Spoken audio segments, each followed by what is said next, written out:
Hi hello എല്ലാവർക്കും സ്വാഗതം. വേറൊന്നും അല്ല ഇവൻ ചെയ്യുന്നത്. ഇന്നലെ മുടി വെട്ടാൻ കൊണ്ടുപോയായിരുന്നു. അവന്റെ മുടി വെട്ടുന്നത് കണ്ടു പഠിച്ചത്. അത് എന്നെ പരീക്ഷിച്ചു നോക്കുക. ദേ ഈ കാണുന്നതൊക്കെ നമ്മുടെ വീട്ടിലെ ചെടിയാണ്. കാണാൻ നല്ല ഭംഗിയൊക്കെയാണ്. മഴ സീസൺ ആകുമ്പോൾ കുഴപ്പമില്ല, വെയിലാകുമ്പോഴാണ് കുഴപ്പം. ഇതിനൊക്കെ വെള്ളം കോരണ്ടേ. ഈ കാണുന്നതൊക്കെ നമ്മുടെ വീട്ടിലുള്ളതാണ്. കാറ്റത്താടല്ലെന്ന് പറഞ്ഞാൽ അവൻ ആടിക്കൊണ്ടേയിരിക്കും. ഈ കാണുന്നത് നമ്മുടെ മീൻടാങ്കാണ്. അതിനകത്ത് കുറച്ച് മീനൊക്കെ ഉണ്ട്. ഉണ്ടോ എന്ന് ചോദിച്ചാൽ ഉണ്ട്, ഇല്ലയോ എന്ന് ചോദിച്ചാൽ ഇല്ല. എന്തായാലും മീനുണ്ട്. ഈ കാണുന്നതാണ് കുടുക്കമൂലി. ഈ കുടുക്കമൂലിയുടെ ഗുണം എന്താ നിങ്ങൾക്കറിയാവോ? ആള് കേമനാണ്. ഗരുഡക്കൊടി എന്ന പേരിലും അറിയപ്പെടും. വിഷചികിത്സയിൽ ഉപയോഗിക്കുന്നതും ഔഷധ ഗുണമുള്ള ചെടിയാണ് ഈ ഗരുഡക്കൊടി. വേട്ടാവളിയൻ, കടന്തൽ അങ്ങനെയുള്ളവയൊക്കെ കുത്തുമ്പോൾ ഇതിന്റെ ഇല പറിച്ച് അരച്ച്, അതിനിത് അരയ്ക്കാൻ അവൻ സമ്മതിക്കണ്ടേ, അരച്ച് പച്ചമഞ്ഞളുമായി മിക്സ് ആക്കി അതിന്റെ കുത്തേറ്റെടുത്ത് ഇത് തേച്ചാൽ ആ വിഷം പമ്പ കടക്കും. ഇത് ഞാൻ പറഞ്ഞതല്ല, നമ്മുടെ പൂർവികർ പറഞ്ഞു തന്ന അറിവാണ്. ഇനി ചുറ്റുപാടൊക്കെ ഒന്ന് നോക്കാം. ദേ വീണ് കിടക്കുന്ന നമ്മുടെ ഡബ്ലോളിക്ക. പണ്ടൊക്കെ ഡബ്ലോളിക്ക പറിക്കാനും പെറുക്കാനും ഒക്കെ എന്തോ അടിയായിരുന്നു. ഇന്ന് ഇത് പെറുക്കാനും ആളില്ല, പറിക്കാനും ആളില്ല. സത്യം പറഞ്ഞാൽ കാലം കലികാലം. കാറ്റത്ത് അവൻ അങ്ങനെ നിന്ന് ആടുകയാണ്. ഇന്ന് ഇവനൊരു സമാധാനമുണ്ട്. പണ്ടത്തെ കൂട്ട് തലതെറിച്ചവന്മാരല്ലല്ലോ ഇന്ന്. എന്നെ അടിച്ചിടാൻ ആരും ഇല്ലല്ലോടാ.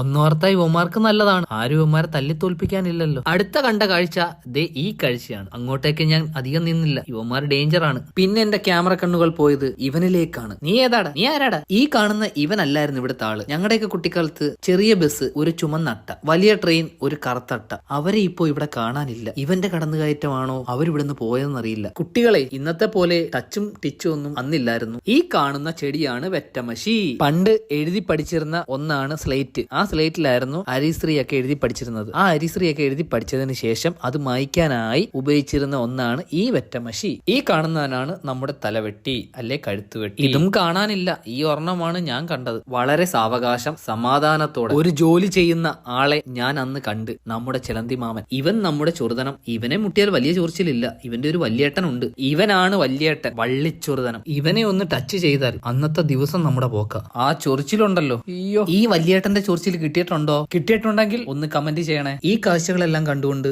ഞാൻ മുകളിലേക്കൊന്ന് നോക്കി. പച്ചവിരിച്ച പ്രകൃതി എന്നിപ്പോ പറയാൻ പറ്റുന്നില്ല. ഒന്ന് നോക്കിയേ, ഒറ്റ മരമില്ല, എല്ലാം വെട്ടിക്കളഞ്ഞു. മനുഷ്യന്റെ വളർച്ചയിൽ എന്തൊക്കെയോ ഈ പ്രകൃതിക്ക് നഷ്ടമാകുന്നുണ്ട്. യാദവിന് ഒരു ഡ്രസ് എടുക്കാൻ ലല്ലബൈ നമ്മുടെ കുറ്റിത്തെരുവിലെ ഈ കടയിലേക്ക് ഞങ്ങൾ പോയി. അവന് ഡ്രസ് ഒന്നും വേണ്ട, അവന് കളിപ്പാട്ടം മാത്രം മതി. കണ്ടില്ലേ, ചേട്ടത്തിയോട് അത് വേണം ഇത് വേണം എന്നൊക്കെ അവൻ പറയുക. ഇവിടെ ഒരുപാട് കളക്ഷൻസ് ഉണ്ട്, ഡ്രസ്സിന്റെ ആയാലും ടോയ്സിന്റെ ആയാലും. കണ്ടില്ലേ, ഡ്രസ്സിന്റെ തന്നെ ഒരുപാട് കളക്ഷൻസ് ഉണ്ട്. ടോയ്സിന്റെ കളക്ഷൻ കണ്ട യാദവ് ഇതെല്ലാം അവിടെ കണ്ടിട്ടേ ഒരു വണ്ടി പിടിച്ച് എല്ലാം അവിടെ വീട്ടിൽ കൊണ്ടുപോയാലോ എന്ന് ആലോചിക്കുവാൻ. ഈ JCB തന്നെ പലതരത്തിലുള്ളത് ഇവിടെ ഉണ്ട്. എന്നാലും അവൻ എവിടെങ്കിലും പോകുമ്പോൾ JCB കണ്ട അത് വേണം. ഓണത്തിന് നമ്മുടെ കുട്ടികൾക്ക് പറ്റിയ അടിപൊളി മുണ്ട് ഷർട്ടും അടിപൊളി കളക്ഷൻസ് ഇവിടെ വന്നിട്ടുണ്ട്. ടോയ്സിന്റെ കളക്ഷൻ കണ്ട ഞാൻ പറഞ്ഞ സത്യമല്ലേ? നിങ്ങൾ തന്നെ നോക്ക്. ഡ്രസ്സും കളിപ്പാട്ടം ഒക്കെ വാങ്ങി ഇതേ ഞങ്ങൾ വീട്ടിലേക്ക്. അവൻ ഡോക്ടറായി.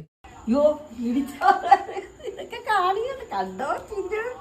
ഇഞ്ചക്ഷൻ വെച്ചു അടിച്ച്